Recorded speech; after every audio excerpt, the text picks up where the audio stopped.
The Epistle of Paul the Apostle to the Philippians, Chapter 2. Christ humbled himself. If there be therefore any consolation in Christ, if any comfort of love, if any fellowship of the Spirit, if any bowels and mercies, fulfill ye my joy, that ye be like-minded, having the same love, being of one accord, of one mind. Let nothing be done through strife or vainglory, but in lowliness of mind. Let each esteem other better than themselves. Look not every man on his own things, but every man also on the things of others. Let this mind be in you, which was also in Christ Jesus, who, being in the form of God, thought it not robbery to be equal with God, but made himself of no reputation, and took upon him the form of a servant, and was made in the likeness of men. And being found in fashion as a man, he humbled himself, and became obedient unto death, even the death of the cross. Wherefore God also hath highly exalted him, and given him a name which is above every name, that at the name of Jesus every knee should bow, of things in heaven and things in earth, and things under the earth, and that every tongue should confess that Jesus Christ is Lord,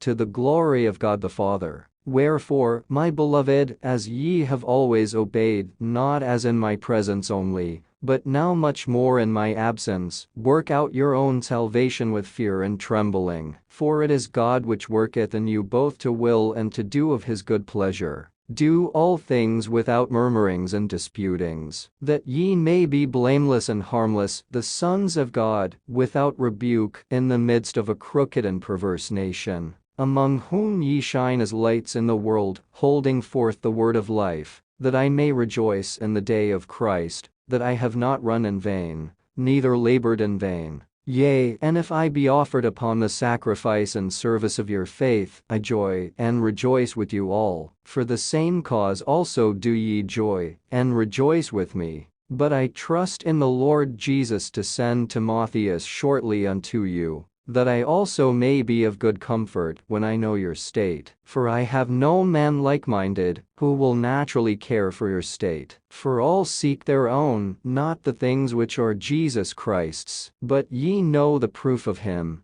that, as a son with the Father, he hath served with me in the gospel. Him therefore I hope to send presently, so soon as I shall see how it will go with me. But I trust in the Lord that I also myself shall come shortly. Yet I supposed it necessary to send to you Epaphroditus, my brother, and companion in labor, and fellow soldier, but your messenger, and he that ministered to my wants. For he longed after you all, and was full of heaviness, because that ye had heard that he had been sick. For indeed he was sick nigh unto death. But God had mercy on him, and not on him only, but on me also, lest I should have sorrow upon sorrow. I sent him therefore the more carefully, that, when ye see him again, ye may rejoice, and that I may be the less sorrowful. Receive him therefore in the Lord with all gladness, and hold such in reputation. Because for the work of Christ he was nigh unto death, not regarding his life, to supply your lack of service toward me.